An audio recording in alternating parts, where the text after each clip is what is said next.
እቺ አስተማሪ ቦዲ ሼፓ በጣም ስለሚያምር ወላጆች ተሰብስበው ከትምህርት ቤት እንድትባረር አስደርገዋታል። እቺ አስተማሪ ስሟ ካሚላ ትባላለች። እናም በጣም ከፍተኛ የሚባል የማስተማር ፍቅር አላት። እሱ ብቻ አይደለም፣ የሰውነት ቅርጿን በጣም ብዙ ሰዎች ነበር የሚወዱላት። የምትለብሰው ልብስ ደግሞ የሰውነት ቅርጿን በደንብ ጎላ አድርጎ የሚያሳይላትን ልብስ ነበር።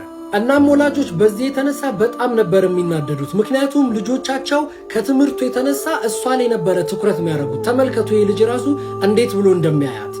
እናም በዚህም የተነሳ በቀጥታ ወደ ዳይሬክተሩ ጋር በመሄድ ሪፖርት ያደርጓል። ማለትም ይከሷታል። በቃች ሴት ትባረርልን ብለው ሪፖርት ያደርጋሉ ማለት ነው። አባቶች ራሱ ልጆቻቸውን ከዚህ ትምህርት ቤት ለማውጣት በሚሄዱበት ጊዜ በዚህች አስተማሪ ተማርከው እንደሚመጡና አቤት ከገቡ በኋላ ስለ አስተማሪዋ እንደሚያወሩ ምናምን ነገር ወላጆች ለዳይሬክተሩ ይናገራሉ።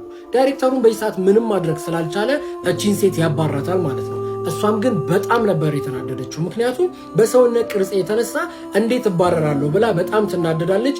ክስም ትመሰረትባቸዋለች። በሚገርም ሁኔታ ክሱን ታሸንፋለች። በሰውነት ቅርጿ የተነሳ መባረር አልነበረባትም የሌላ ዲሲፕሊን ችግር ምናምን ከሌለባት በስተቀር ብለው ክሱን ታሸንፋለች። እናም የሚገርም ብር ይሰጣታል፣ ማለትም ካሳ ይሰጣታል። አሁን እቺ ሴትዮ ብርም አላት እንደዚህ የሚያምር ሰውነትም አላት። እና ሌላ ትምህርት ቤቶች ተሟሙተው በከፍተኛ ገንዘብ ስራ ያስጀምሯታል ማለት ነው።